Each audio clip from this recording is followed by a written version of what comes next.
So, with all of our texts this semester, we're going to ask 4 questions, and we would be remiss not to include Dante with this scheme. What's there? What's interesting? What's difficult? And so what? I told you a little bit already about the Inferno. It's part of a trilogy called the Divine Comedy, Trilogy. Oh, goodness.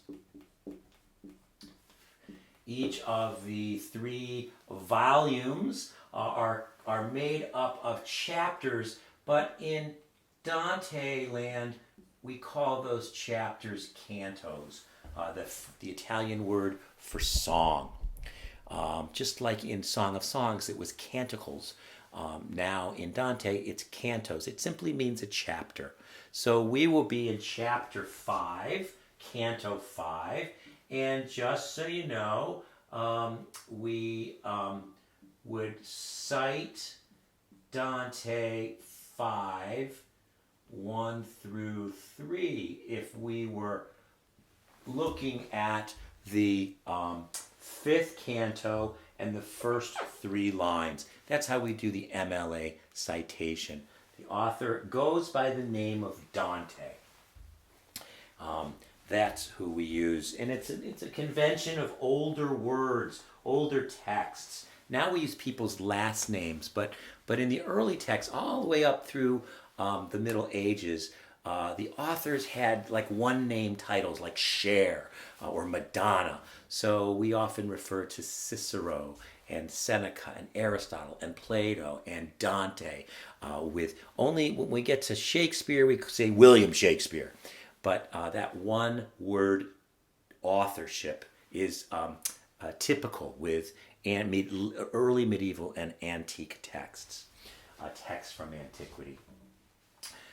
So this is an epic poem is the genre.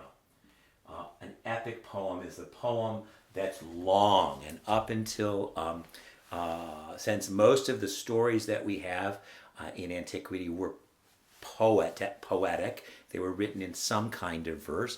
That's the case for Homer's Odyssey and the Iliad. That's the case for the Fairy Queen in the Renaissance. That's the case for Dante's Inferno as well. It was a long story, but it was written in verse form. An epic means long or historical, and big and poem because it's written in verse. The poem was written by Dante, we think, started in 1314, was probably the first cantiche, the first collections of the Inferno verses were written and circulated. Many of them were copied in his own hand. Of course, in 1314, we didn't have printing. All the manuscripts would have been written by hand on parchment. And circulated in small little volumes that were sewn together, little codexes, little sheets that could have 8 or 12 pages to them. So 1314 is the date. The genre is the epic poem. The author's name is Dante, and the name of the text is the Inferno. So, in the short version, what's there? Well, it's a story of a trip through hell, purgatory, and heaven. It starts on Good Friday. It ends in Easter. He covers a lot of ground in 3 days in the poem. You can think of it as a buddy movie before we had Dumb and Dumber. It's Virgil is Dante's the main character, and he's going on this trip. He's going on this, pointing out all the cool stuff that he sees, pointing out all the interesting people that he meets. So keep that in mind as you're reading. I guess the only other thing I wanted to say, it's a buddy movie. It's going. Oh, and this is the other thing that I think is really interesting. Dante is the name of the author. But Dante is also the name of the main character. And notice how confusing that is. A character in a poem or a story is make-believe. A character is a literary construction. A character is a fantasy or a fiction. When we're writing stories, we can make characters do anything, act any way, be any way. So characters in fictions are short stories, but authors are people in real life. And so Dante's doing a very interesting thing as a poet, as a real life person. He's choosing to create a character that in many ways is like him, but of course isn't like him because he didn't really go to hell. He didn't really go to heaven and come back again. The entire construct of the Divine Comedy is a make-believe fantasy, is an imaginative construction of what eternal punishment and eternal bliss might be.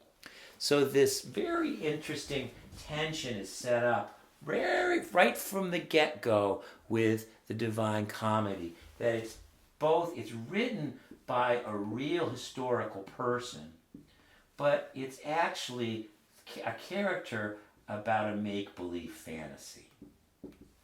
And Dante does a lot of things to mix up and blend this boundary that most of us think is very clear, right?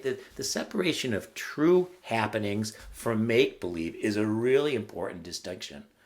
It's one of the foundational generic distinctions between something that's fun and made up and something that's historically true and actually happened. And when that boundary is crossed or confused, it's called lying or misrepresentation or falseness. And yet, when that boundary is confused is one of the ways that we really enjoy a good story.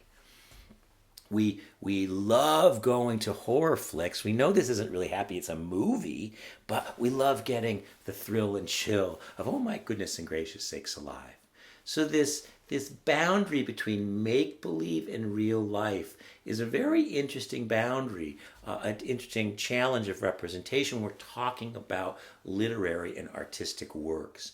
And Dante really does a lot of things. It's a make-believe world, but he puts real historical figures in hell and real historical figures in heaven, as if he wants the readers to easily confuse or mistake his make-believe story for actual lived history. And I also think that line was much more confusing in the late Middle Ages than it would have been for us. They didn't have as much text. They didn't have video cameras to prove it. It was easy to tell a story and then exaggerate and exaggerate and exaggerate, and have people wonder, did that really happen to you, or are you just telling a tall tale? This was very much part of the ethos, part of the feeling, and part of the pleasure of the Divine Comedy as it came out originally. So there's what's there. I'll see you in a few minutes to talk about some of the more difficult parts.